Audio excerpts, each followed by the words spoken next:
What up, bitches? This is Cancer Smiles and Sarcasm. Hope I didn't just offend you.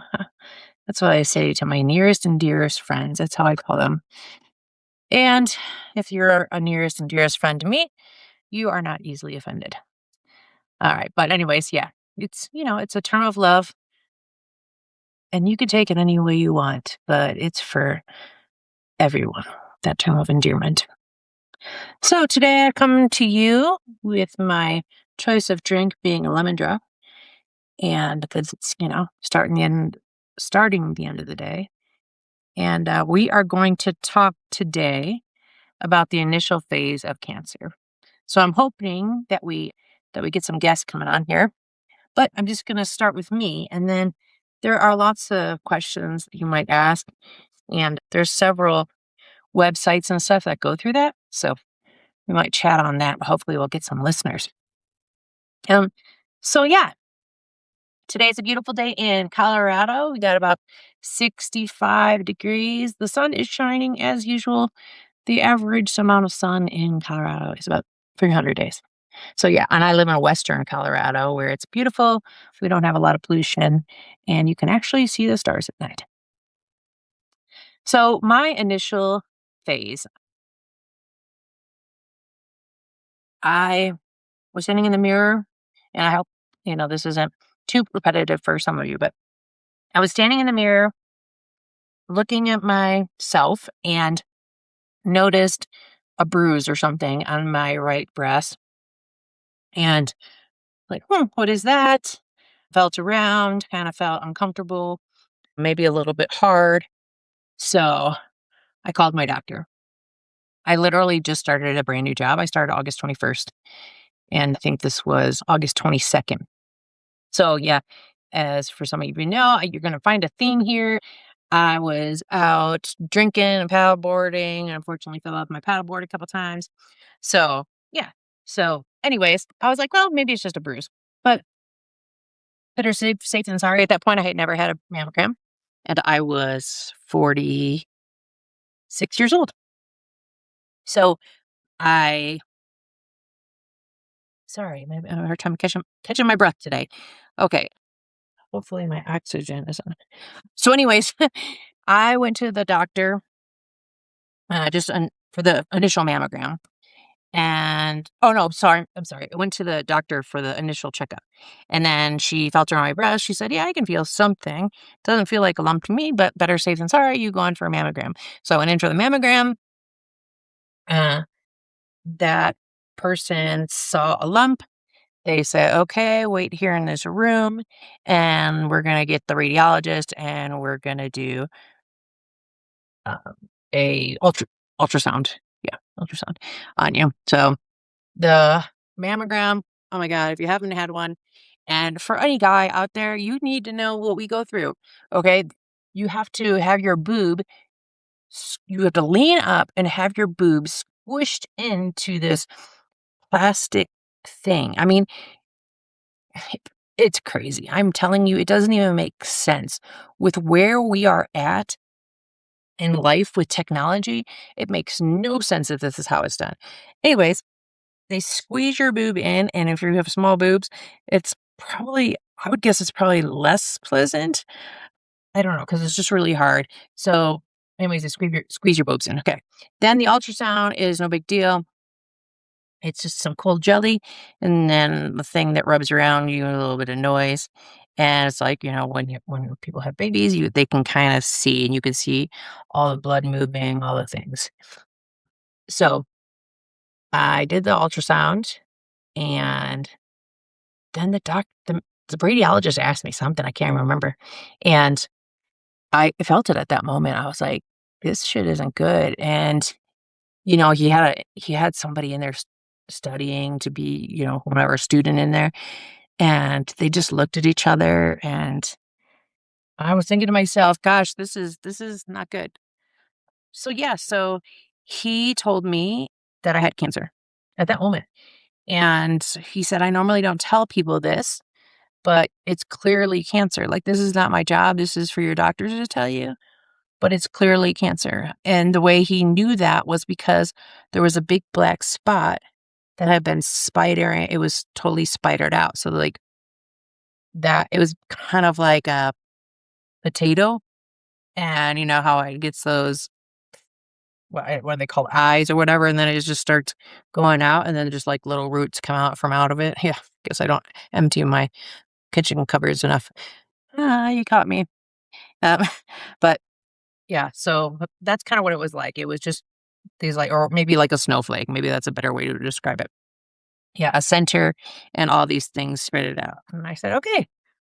And I was in shock, right? I think we all would be. And so I just sat there and my tears started coming, and he said, "Okay, well, are you here with somebody? Do you, are you okay?" And I said, "No, I'm not here with anybody. I'm here with myself." And yeah, so he's like, "Well, is there somebody we can call for you?" Nope. And they just kind of looked at me sad, and on my way, I went, "Hmm, okay, no next steps, no nothing. Just okay, the doctors will call you. So they'll call you with the results." So then I'm sitting there waiting, waiting, waiting, well, but first, let me tell you. First, I went out to my car, cried a lot, called my husband, called my mom, and then I think I called one of my great friends, Alana, and then, yeah, I called my boss. And, oh, I will also tell you, I'm a lawyer, and I will also tell you that shit was hitting the fan on one of my cases, and so so my paralegal was texting me, and she's like, "Oh, yeah, this is going on, this is going on, this is going on," and she was still in training and things were getting fucked up. So I called her really quick and I said, "Hey, you need to do this, this, this, and this, and the rest of it, you need to wait for me." And she said, "Well, okay, well, are you coming in?" And I said, "No, I just found out I had cancer. And yeah, I got to handle this." So yeah, so when I talked to my boss, she's like, "You can just go home, no problem." So I went home, opened a beer, and screamed, cried, texted everyone I knew pretty much, so that were all my friends, and told them, and everyone responded, "You're strong. You'll get through this. No problem. You got this. You can handle this. I'm so sorry." And and then I just sat there. It was in the evening and I'm like, I don't even know what I do next. What's going on? So, yeah, so my friend, his dad has a dad who's or his dad is an oncologist, sorry. And so he was like, "You can contact my dad if you had any questions." And so, I did, because like it was the very first moment. And I did have questions. You want to talk to a doctor, you want to know what the fuck is going on. At that time, I will tell you, my insurance was a little bit sketch. And so I didn't know what was going on with that because I hadn't used it. I was using for so many years, I was in my own private practice. And so for so many years, I was using my own insurance. And I hadn't yet used my insurance through work or anything. I was paying through Applebee's or Applebee's, so I don't know, Appleton, some kind of thing that you pay $100 a month to because you don't have insurance. And so I was dealing with that. So that was just like running through my head. What's going to happen? What's going to happen? We did have some alternative insurance also that was kind of like Aflac. So, and it was meant for cancer, which was turned out to be good. So, anyways, yeah, I just texted the oncologist just for some words of wisdom. And he said, just hold on. It's okay.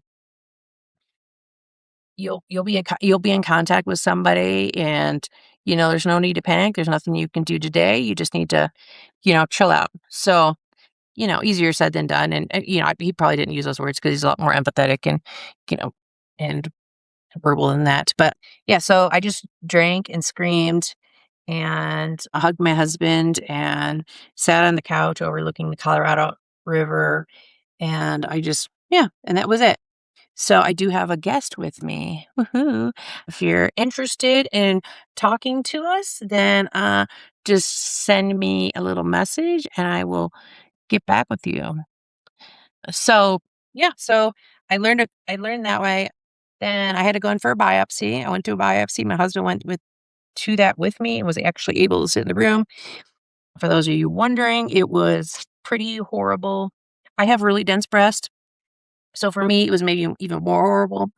But they take what my husband described now as a very, very long needle that is very, very thick, and they poke it in. I mean, first, of course, they give you're still awake though. So they do give you all the stuff to make it so you're supposed to be numb. Well, I wasn't numb. And I said, I can feel this. What's going on? And he said, you can still feel it. So let me give you some more. And then he gives me some more. He's talking me through every single thing, by the way, which I absolutely hated. I was just like, man, get the fuck in, get the fuck out. Do what you need to do. I don't want to hear what you're doing. I want you to go fast. I want you to be done. I want you to get out of me. And he had to put some more lidocaine in me. That did not work. He said, okay, well, that's all the meds I can give you. So do you want to continue? And I said, yes, I need to continue. I need you to be done. I'm not coming back for this. That's that's for sure. And so, yeah, like, just get this shit done. And yeah, so he did and finished her up, walked out. I was sore for probably a week after that. And that's when I felt like my cancer started growing. And who knows? Was that a mental thing? Was that true? Anyways, I waited a couple days for the biopsy. At that time, I was waiting for the private doctor that I had been paying. I was waiting for him to call me, and so I'm making calls. I'm calling everyone. I'm calling the oncology department at the hospital. I'm calling everyone. Hey, I have cancer. I have cancer. I need to get into an oncologist. Do you have a referral? I'm like, no, I don't need a referral. I have fucking cancer. I've already been told. Well, the referral is the cancer tumor in my breast. Okay. So, yeah, so it was a pain in the ass and no real guidance. I waited on the results from the biopsy. They came back from this guy who talked way too much every single moment. It took days. Every single moment I was looking at my phone. He waited until, oh, I first of all, I had to go through a weekend also. So he waited until the very last moment, until the end of the business day, right before it, and called me and told me, it doesn't look too good, but it's the most common type of breast cancer. So there's that. And yeah, and that was about it. And pretty soon you'll get your printed results and then you'll be in touch with oncologists who can walk you through the next steps. So that's really what it looks like in a nutshell. And I could tell you that that time frame is just about a week long. And you at that moment want to do everything, right? Everything to get this cancer out of you. And then you feel it like it's like when you're in the forest and you feel mosquitoes biting you, but then you look and there are no mosquitoes. It's like that's what happens. You feel it. You feel it inside of you and you just want to make it go away. So you start flipping your shit and you just can't handle it. So you want to contact everyone. You want to tell everyone. You want to cry. You want to scream. You're so mad. You're so, what the fuck happened? Why did this happen to me? Right? Am I really a negative Nancy? Because I used to think that only negative Nancy's got cancer. So why did this happen to me? And and it's interesting because then I ended up going, not only did I go to an oncologist, but I immediately started conferring with reconstructive surgeons because I wanted to like get this thing out and then I'm gonna be flat. I'm gonna get a mastectomy. And what does that look like? And I need to know who the doctors are. And one of the surgeons said, I just want you to know. And at that time, when I swear to God, when I went to the surgeon, I had never even seen my oncologist yet. So we're now at like 2.5 weeks, maybe 3 weeks. And I had not even seen an oncologist yet. So I'm still living in fucking limbo. It is fucking ridiculous, right? And I don't even know what I'm supposed to be looking for. I could be Googling it and I find all these things, but who knows? I have a breast cancer is so crazy. There's all these different kinds of breast cancer. You don't know what stage you're at. You don't know anything. So you're just freaking the fuck out. And I went to the surgeon and she just said, I want to tell you that cancer is not for the negative Nancy's. I never even asked. It was just something she said, and I just thought that was crazy. I thought that was so interesting because that's what I always used to say, like, "That person's gonna get cancer because 'cause they're just a negative Nancy." And, they're just always complaining and bitching about everything, you know? And, why don't you say 2 positives for every negative? Just try that out. Try that out for a minute. And so, yeah, so that was and it was comforting. It was comforting because I think one of the first things you go through, and what I'm going through now too, again, is some guilt. What did I do to cause this? And I want to flash back to the moment that I got my mammogram. They put me into a room, a little tiny closet, basically, sat me down and had me waiting. And I swear to God, it was a fucking closet with a stool on it, and it had some flyers in there, and it said, "Alcohol can cause breast cancer." And, oh, let me just sit with that for a minute because I'm not lying about this, right? I'm here to tell you the real story because, who knows? I'm only alive for a few more years, but really at this point, I don't haven't kept many secrets most of my life anyways. But, like I want to tell you the real story because once you get the real story, you know, then maybe you'll feel okay to tell the real story. Maybe you'll feel interested in, like, if this is what Tammy did, maybe I should do something different. I don't know. Whatever it gives to you, I'm going to tell it the right way. So I was sitting there with a lot of guilt because I had been drinking since I was like 12, 13 years old. And I started drinking really, really hard. In my teen years, I was drinking pretty hard. And so, that kind of madness continued. I eventually learned how to control it and was doing good. I'm not a functioning alcoholic. I would say I'm an alcoholic, but I'm not like an active alcoholic. I would say that I do drink, in the evenings and I can go without drinking. That's what everyone says, but I really can. So, yeah, but so you have a lot of guilt and you don't want to blame yourself. And I think one of the best things that I could have done at that moment, because that's what I want to talk to you about too, is the words of wisdom. One of the best things I could have done at that moment is probably reached out to a therapist. Because they have therapists online. They're actually it's really pretty actually easy to get into therapy. And when you go to therapy, it's not like you don't have to be in therapy, right? You're there for a reason. You're there by choice. And well, hopefully you're at therapy. I mean, there are other things happening, but you can just go there and just fucking spill the beans, right? Anything you want to talk about, they have to listen to. Anything you want to cry about, they have to listen to. You want to scream, they get to listen to you. I mean, there are some rules, right? But it's confidential. If you tell them you killed somebody, they have to listen to you and they're not gonna tell anyone. If you tell them you're gonna kill somebody, that's a different story. If you tell them you're gonna kill yourself, that's a different story. I don't know why it is. I don't know why it's anyone else's business if I'm gonna kill myself. And the first person I should be talking to is my therapist. So I don't know why he or she is gonna have somebody else get all up in my business if I do want to kill myself. But whatever, different story, different topic for a different day. Unless somebody wants to talk about it now. And I haven't seen anyone raising their hands. So yeah. So but get into therapy, right?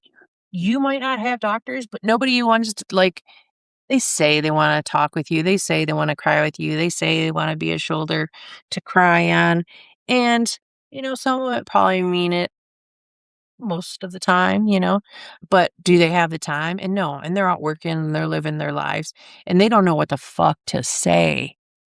That's probably the hardest thing for them. So, I wanna talk about that, what do you go through? What do you, as somebody without cancer, go through when you hear this news from me?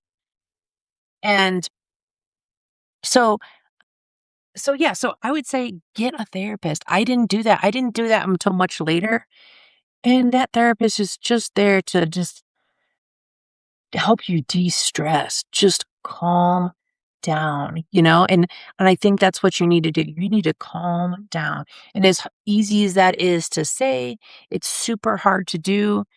But like nobody's in a rush, right? They're taking their weekends, they're taking their evenings at home with their family. And so you have to know that.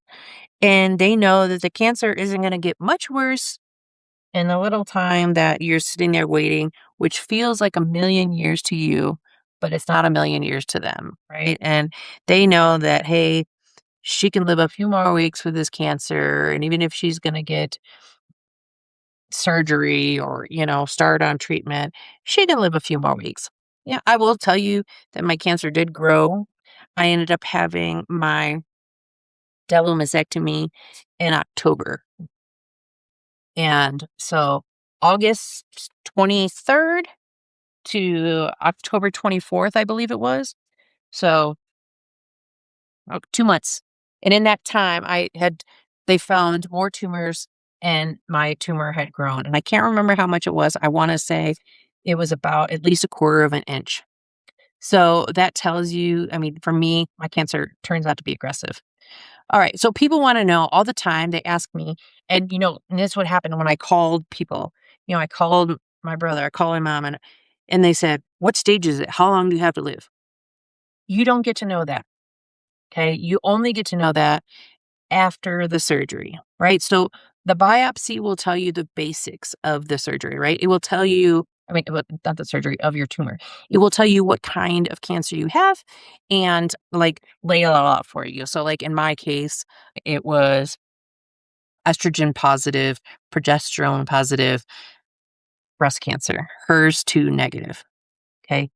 At the same time, I also got genetic tests somewhere in that first 2 months. I got a genetic test that I found out that I don't have any abnormal genes.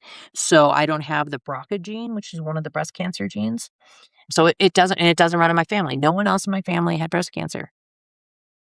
So yeah, so sorry, I lost track. Ooh, oh gosh, I'm so sorry. I just totally like I really don't feel like my oxygen's working or something. But yeah, so you don't learn a lot. So you learn in the biopsy, you don't learn a lot. You learn just the basics, right? And then you have to go to your oncologist. That oncologist, well, maybe you have a different oncologist than me, but my oncologist was pretty much like, "Well, we're just going to talk about this right here, what we know, and then we're going to move on. We'll talk about the next thing later." And I was like, "That's bullshit. I want to talk about all of it right now. I want to know from this moment until the day I die, pretty much is what I wanted to know, right? Like, tell me everything." And she really wasn't there. She wasn't having that. She had a different bedside manner than I would have liked. And, I think maybe she was trying to have me slow the roll, but I didn't want to, right? I wanted everything. And I didn't get that. So, I reached out to a friend's dad and just got a little bit more, maybe that made me feel a little more comfortable. But it's not until that the tumor is removed. They go in and do the surgery, the tumor is removed, and then they find out, they take it out, and then they go and do their studies, and then they find out, hey, okay, based on the size of the tumors, whatever, the pathology of the tumor, and the fact that I had lymph nodes, they removed 12 lymph nodes. So they didn't know, we couldn't feel them in my lymph nodes, but they the doctor like put some shit in you and it lights up green in your lymph nodes if there's cancer in there. So she had to remove all the green lymph nodes, which ended up being 12, and 8 of them had cancer.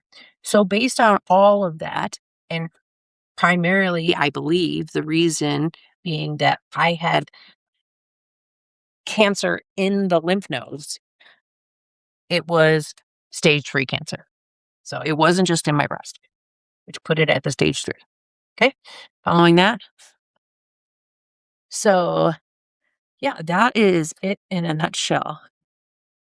And I want to just touch back because that was my stage 3 diagnosis. So it was August 2023. And then I just want to touch back and I'm going to put myself in a different set of shoes because my husband isn't here right now. And we're not having anyone who's interested in joining or talking, it looks like. So my husband had throat cancer. And how did he know? So we were in Mexico and he was struggling having a sore throat. And he started feeling this lump in his throat. And there was a whole bunch of sick kids around and everything. And so, he kept on feeling this lump. And I was like, what the hell? So, and at that time, then he ended up getting sick, right? The lump started getting worse, and then months went by, and he was like, "There's something not right with me. I don't feel right. I think there's something going on." Hello, we got another joiner. I just want to let you know if you have cancer and you want to jump in here and tell me, how did you know you had cancer? What was your initial freak out like? And words of wisdom to newcomers, please just send me a chat and I'll hook you up and let you enter the room. So, for my husband, yeah, and then he just started Googling it, as it kept on getting bigger, he kept on feeling it, wasn't feeling right. And he's like, I think it's cancer. And so, yeah, sure as shit, he went to his doctor. They sent him over to an ear, nose, and throat. That guy put a scope down his throat and said, "Yeah, it's cancer. It's from HPV." And anyone who knows HPV, it's a human papillomavirus.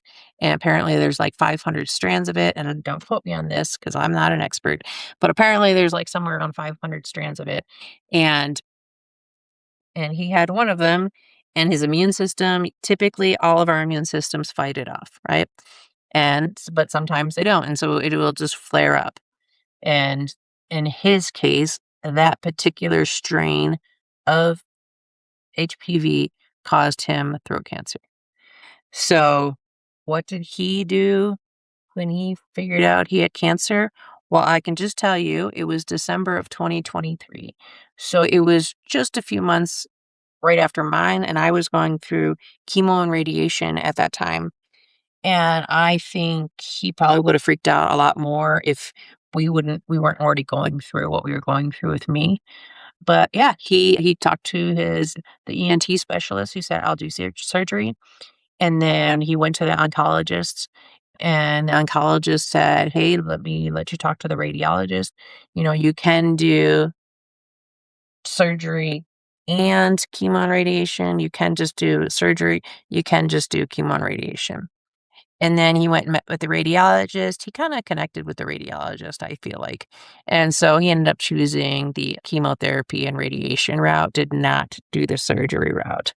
He made that choice pretty quick. And after he went through it all, he went through chemo and radiation. He lost about 75 pounds. He was on a feeding tube, and he's still not the same.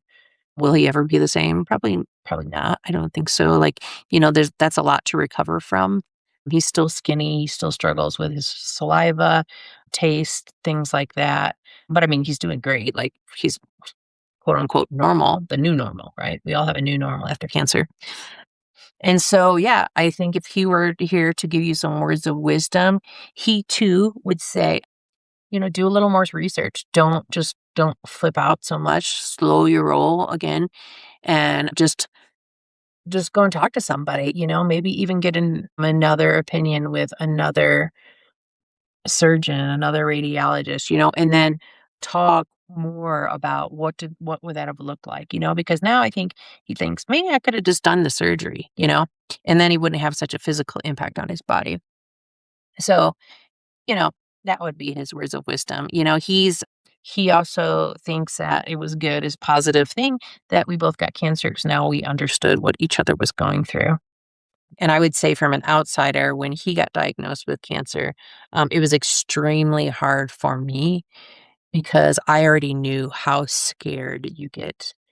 And that fear is something you cannot fucking describe. It is like worse than, I don't know, watching the scariest movie you've ever been. No, that's not even good enough. Going to the scariest corn maze and knowing that there is some motherfucker with like a chainsaw or something that's gonna jump out and scare you, and you just can't find him. And it's just this constant fear. It's this constant, oh my God, it's bad. It's bad. And so for me, I knew the word, I knew what to say. I don't know if I said it, but I said, "I love you." I didn't say, "You're strong enough. You got that. You got this." I don't think. I said, we've been here before and we're going to get through this. But also, I wanted to recognize that no matter how strong you are, that's a lot to get, right? And you don't even know what you're trying to get. You're trying to you're trying to catch butterflies, you're trying to catch a rainbow, and you're just trying and grasping at it and grasping at it, and you don't even know what the fuck you're grasping at. Like it's light. It's not even feasible. It is just an amazing feeling. And I knew that for my husband. And I sat there morning after morning just crying, knowing that he was scared because that's what happens. And then, my dad got diagnosed with lung cancer, and I had the exact same feeling for him. But my dad had been sicker for a long time. He had COPD and AFib, but I still felt the same. Like, I felt so much fear. And I imagine too that that's what my friends are feeling. I haven't asked them. And, as we go through this, my friends and other people are going to jump on and tell us what they're feeling. But, that I think we all fear something, right? As spouses, as family members, as friends, we fear the unknown for them, right? And what is going to happen to what is going to happen to my daughter? What's going to happen to my husband?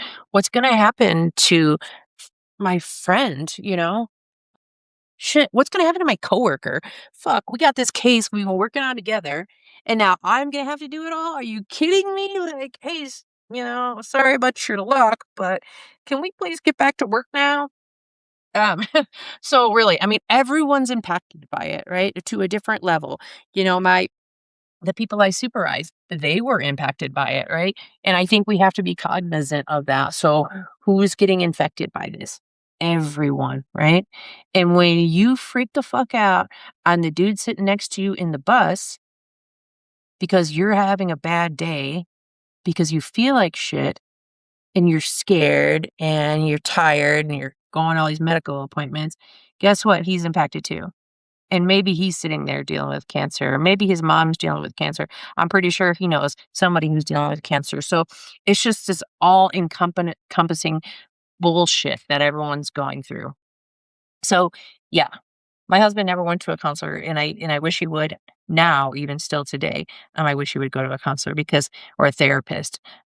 And so, and when I also want to say to those newcomers, every oncology department has some sort of support for you, right? So talk to people, right?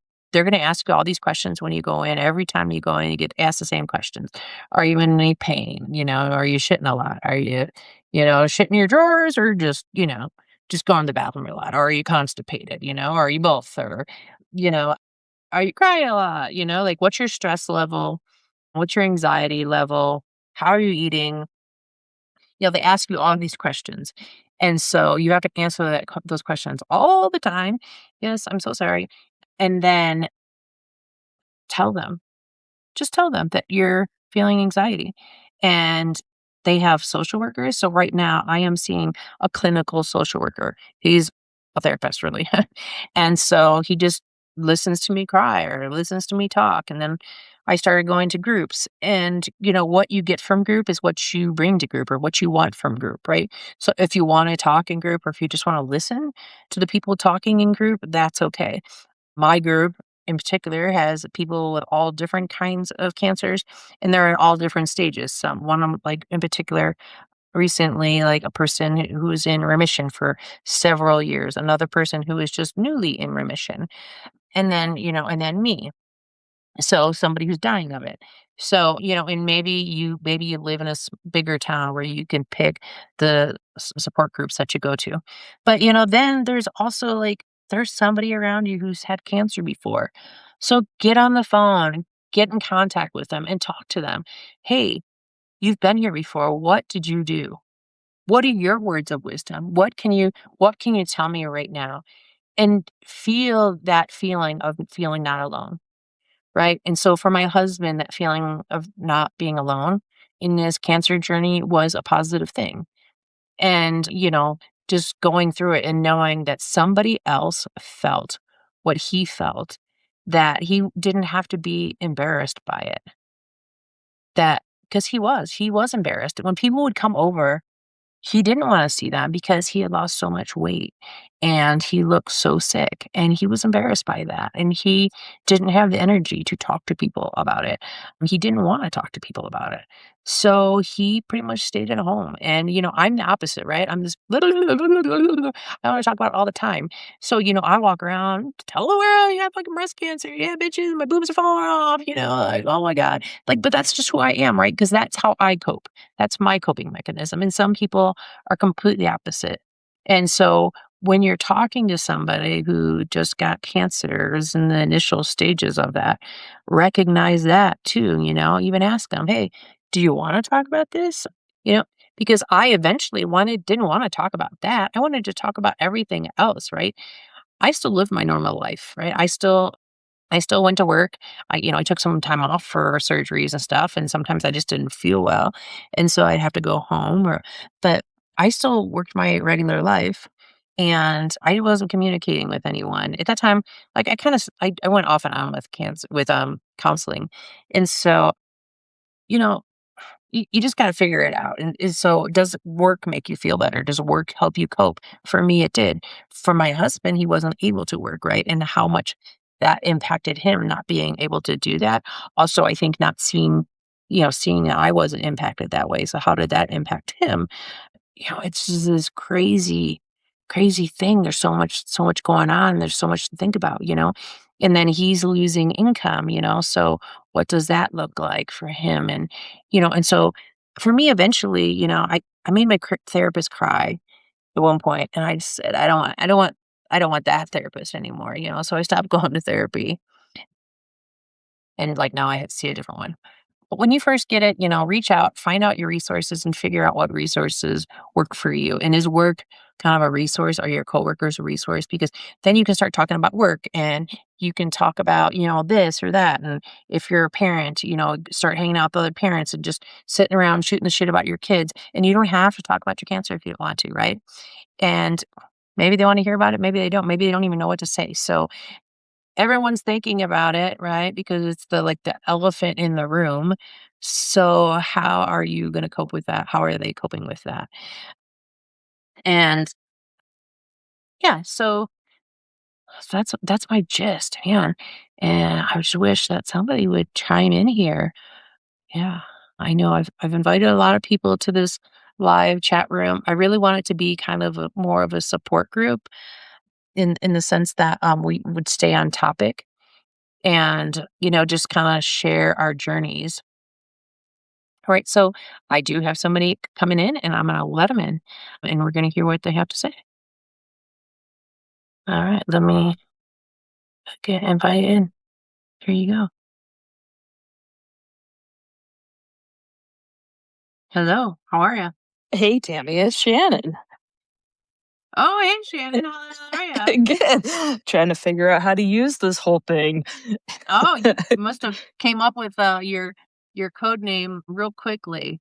I just signed in and that's what popped up. It I comes just it comes like, up as ENWPDATB, and I was I, like, I'm talking to Enwabadabadatu. yeah. Well, so yeah, just learning how to figure out like all of this new fancy technology, even though I don't consider myself like an old person that can't figure this stuff out. Yeah, but it's new. I'm still figuring out this podcast stuff too. So, Yeah, yeah. yeah, so cancer, you know about cancer. Cancer sucks. Yeah, cancer sucks. Fuck You cancer. know? Yeah. And So, how did you find out that you had cancer? oh, well, for like I felt my lump myself. She has breast Getting, cancer, by the way, for yes, breast cancer. I was getting ready for work one morning and I'm like, I was itching right there. And I was like, wait a second, that doesn't feel right. Still took me a couple weeks to schedule a mammogram just because, it's like not in denial, but just busy. Finally got that done and I could just tell I knew you can see their faces, right? They don't say anything, but yeah. and went in. That was on a Friday. Yes, on a Friday, and then on that Monday they had me come in for the emergency biopsy kind of thing. Quick, get this done. again, pretty much knew based on what they weren't saying. I'd had a biopsy previously, several, about a decade ago, and then the waiting for the results to pop up on the portal, and Yeah. I was standing at my desk at work all alone about 10 to 5 in the evening, and up it popped, and I thought, "Do I open this? Do I not?" And I did. Yeah, it was just as you said, the scariest time. Yeah. It is crazy. And so then, at that time, did you have an oncologist or what was going on there? No, they had called earlier in the day just to schedule a follow-up with the, like, oncology surgeon, Okay. and I asked, "Well, do you have my results?" And, "No, no, we're just told to schedule with you." I'm like, "Okay." So I did meet with her first before I met with the oncologist, and it was lucky that same week they had a cancellation at oncology, and I was able to get right in. So within a week of the biopsy, and I had, had the or week of my mammogram, I had biopsy and all of that. Met with the Oh, wow. oncologist and had a plan. Yeah, it was super quick. I got That pretty was lucky, I great. guess, with that. Yeah. And And the then I weird thing asked, is that you talk to the surgeon before you talk to the oncologist, right? So you don't really even know "Mhm." what the fuck's going on, but you're Right. talking to a surgeon to remove it, Yeah. Well, but nobody's and really told you what it is. right. I'm HER2 positive, so it was chemo first for me before Okay. surgery. So, and interestingly enough, our journey started about almost exactly a year apart. I think my mammogram was August 23rd of 24, and final, like, the official diagnosis was on the 27th. Okay. Wow. Okay. Yeah. Yeah. Yeah. So, yeah, did the whole, 6 rounds of chemotherapy, had surgery. There was still a significant amount of cancer left at surgery, and they also found it in my lymph nodes. Just one of the 2 that they took out, actually. So Okay. then radiation, and then a targeted chemotherapy for 14 cycles, which, like I said, I just completed that in December. Awesome. Good for you. Yep. So, so you were stage 2 then? Or Yes. stage Yes, Okay. stage 2. Okay. Yeah. And I don't know. I mean, I really don't even know. Like we were talking to somebody in support group and like they don't like some cancers don't really have stages, right? So I Yeah. guess, and you but you don't get like, oh my God, it's not this thing like where you see on the movies. It's not this Yeah. whole like, hello, you have cancer and I anticipate you have 2 months to live. Like, Definitely, like, not like that. As a matter of fact, when we asked what stage, she's like, "Well, I have an app that I can calculate that for you." And it was a bit bizarre. oh gosh, that's funny. Yeah. Like, yeah, but yeah, I don't know. Oh my The gosh. whole Yeah, thing is here's an just app. wicked. Okay. Like, oh my God. I mean, some of this shit, it's just crazy, right? So since I've had this, I've learned that there are websites out there, no, I didn't think about it, right? But one thing that I was also thinking about was like, probably should have had someone come to every single medical appointment, right? Because you're Mm, overwhelmed and you just can't like hear what the fuck they're saying because you're just no. thinking so much. Have somebody Uh, come with you and, like, record it with those apps that you have the dictation on there so that you can go back and revisit it.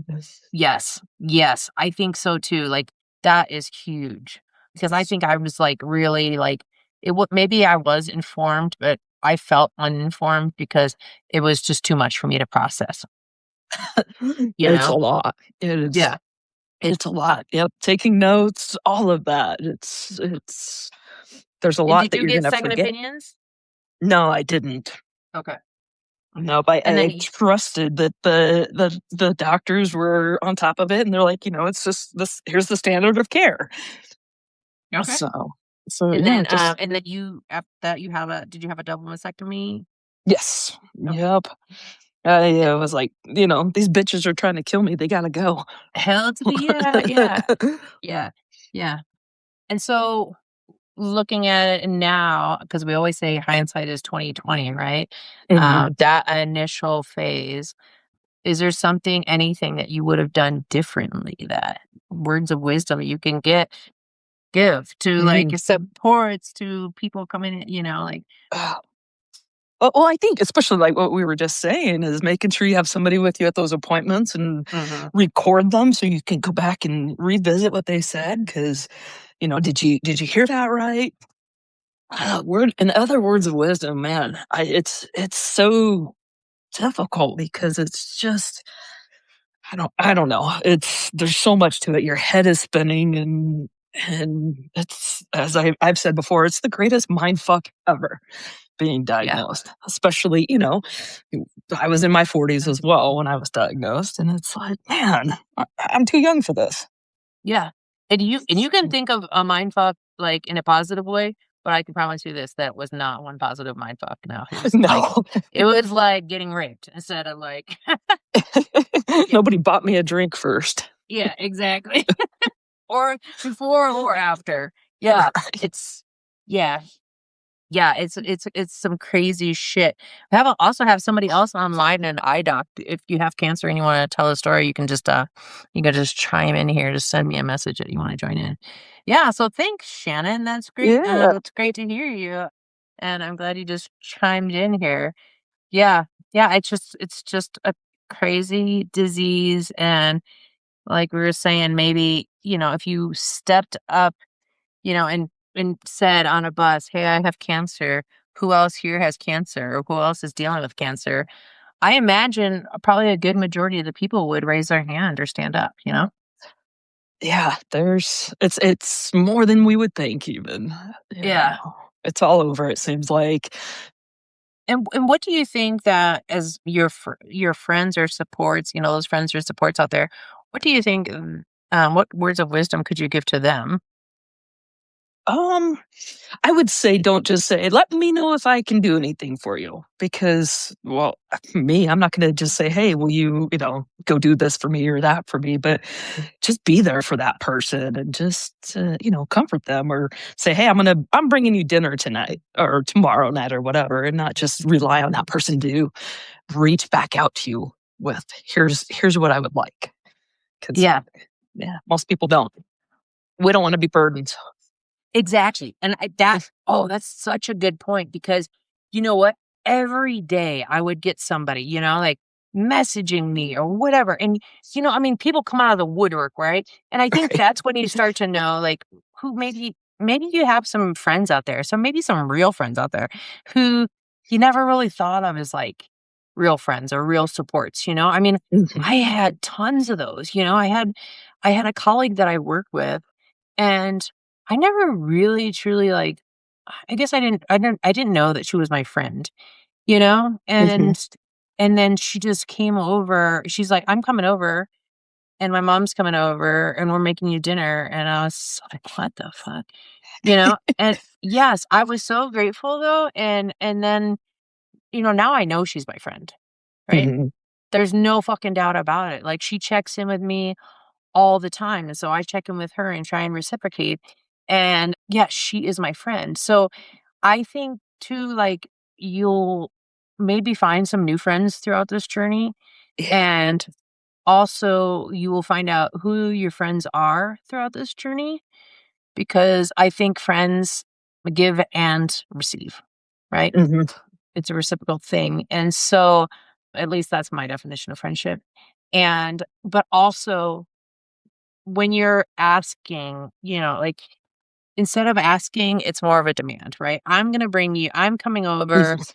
Let's make sure you're not busy, right? Like, you're not in the Yeah. middle of, like, your little, sex night. Yeah. Like, let me make sure you're not, you're totally not, you know, unavailable, but yes. So I would totally agree with that, right? Like, I had so many people. I'm part of an Eagles club. I don't know if anyone of you out there who knows what an Eagles club is, but I love the group. I'm just gonna give a shout out to the Eagles because, it's mostly like they do kid focused things. I play poker, they play poker, and the poker money a lot goes to like kids for Christmas. And so they take like over 200 kids Christmas shopping. Sorry, that was a free advertisement for the Eagles. Um, but yeah, so I would say there were so many people that offered things to us. And instead of feeling like a burden, my husband and I just burdened ourselves to power through it, right? And I mean, like, we were both going through chemo and radiation together at the same time, and God, we would have loved some homemade meals, right? Mm, I mean, yeah. even though my husband couldn't eat half the time, but, I would have loved some homemade meals, and I would have made it last for a week, but I didn't wanna say, "Yes, please." Mhm. I was lucky I had some friends that just said, "Hey, we're gonna drop some meals off for you," and they would Yeah. bring, 3 or 4 meals over, and here you go, and that was it. I mean, Yeah, that's nice. I w mean, that's just like yeah, my one friend, and her name is Ashley. Yeah, she just brought it over. She was just like, "Yeah, I'm coming over. We're doing this," you know? yeah. And so, thank God for her. That was great, and yeah, I think you should just do for those people instead of asking because it's a lot for us to just, like, give in, and feel like, Mhm. yeah, there's that there. So, yeah, Yeah, like, I would never tell somebody, like, when they say, "Let me know if I can do anything for you." Well, yeah, why don't you mhm. go pick up a dog at daycare, bring me some dinner, clean my house? Exactly. Yeah. Would never tell people that. But I mean, fuck, sometimes that's what you need, right? It's exactly what we needed. Yeah, exactly. Like I can't go out and I can't vacuum, like in my current situation, like I can't do this, I can't do that, yeah, my house is a fucking mess. And I just had to like stop working so much so I can't afford a cleaning lady, so yeah, that's exactly what we fucking need. And so don't ask, just do. If you're willing to do it, really, quite honestly, like for those people out there, if you're willing to do it, then just do it. Just say, what's a time that's convenient for you? I'm coming over. And it's not a yes or no situation. Yeah, This is, I'm and coming. sometimes you have to, and if they say, I don't know, and then you just go, okay, I'm coming over at 5:45 on Tuesday, and that's it. And then they'll be grateful and accept Mhm. that and they will be also have some relief and have some less stress. Absolutely.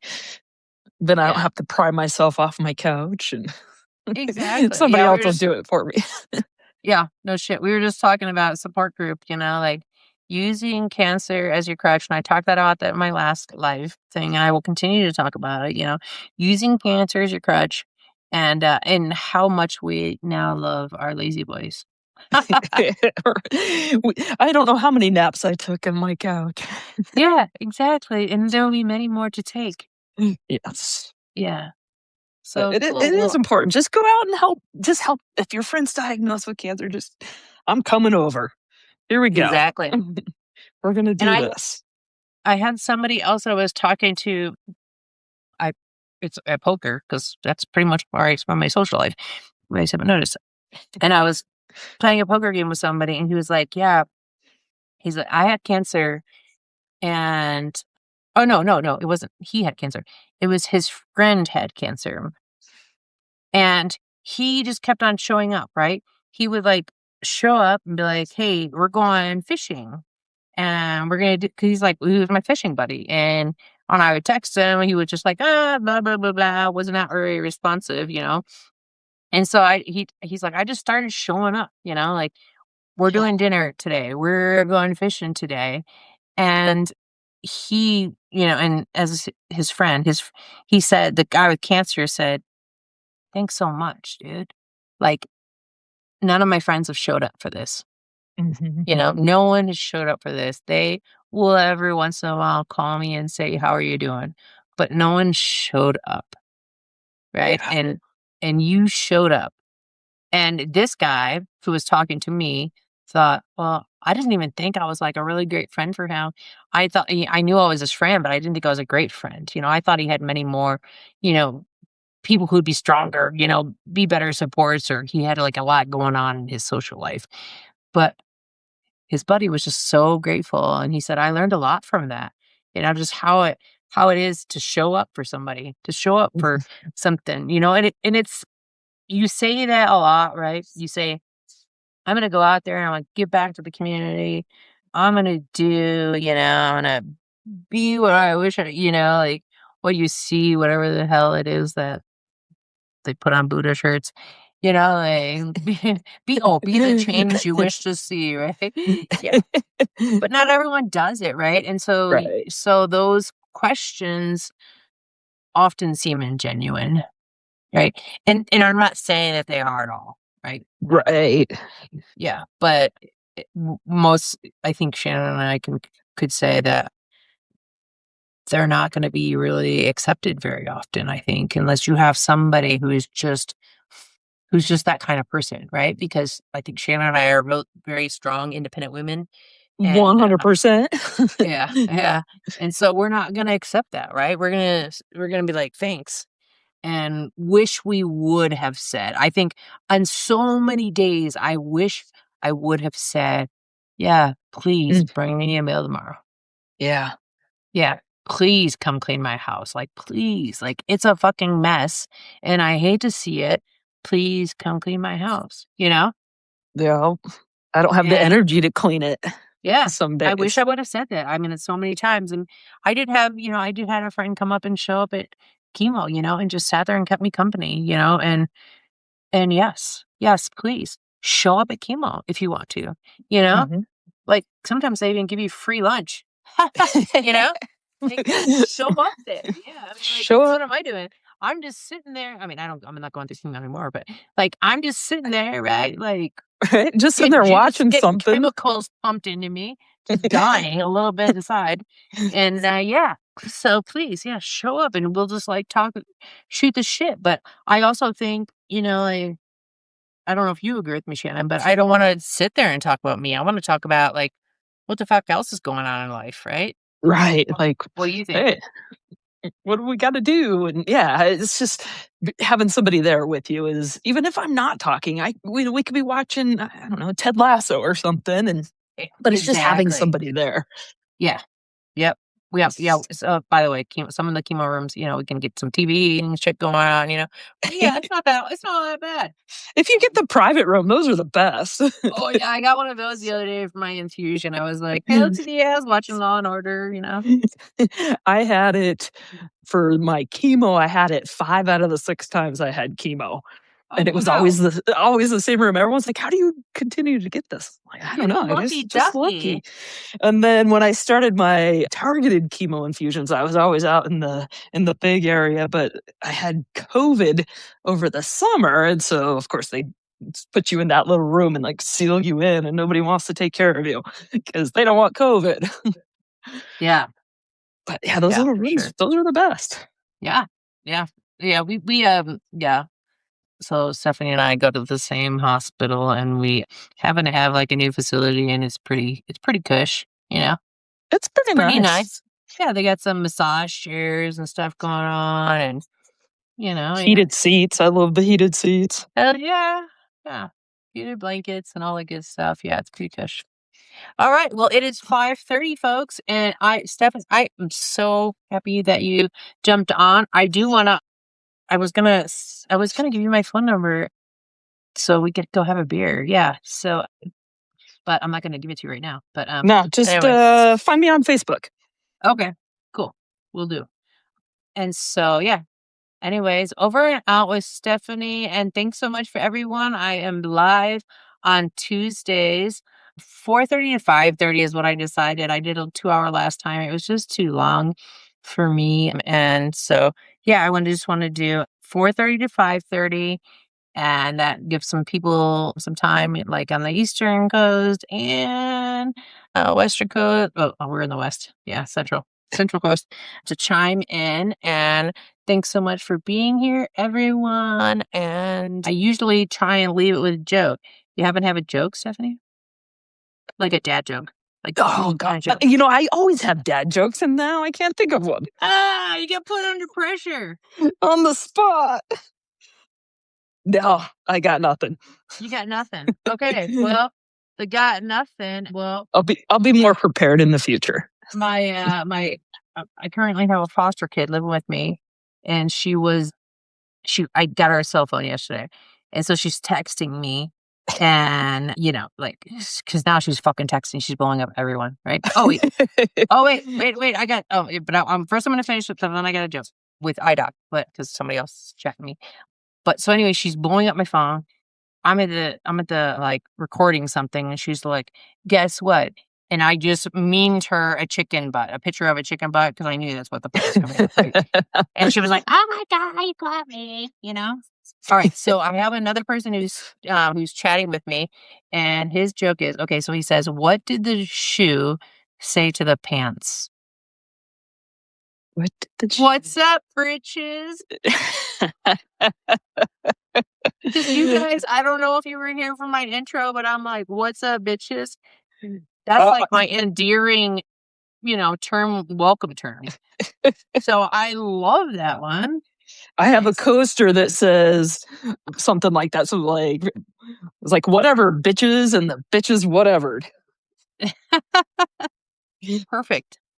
All right. Thanks so much. Please tune in next Tuesday, but I'll also be publishing something new every week. Like, I have a couple guys with prostate cancer, one being my brother, and I'm going to chime in. We're going to do some podcasts.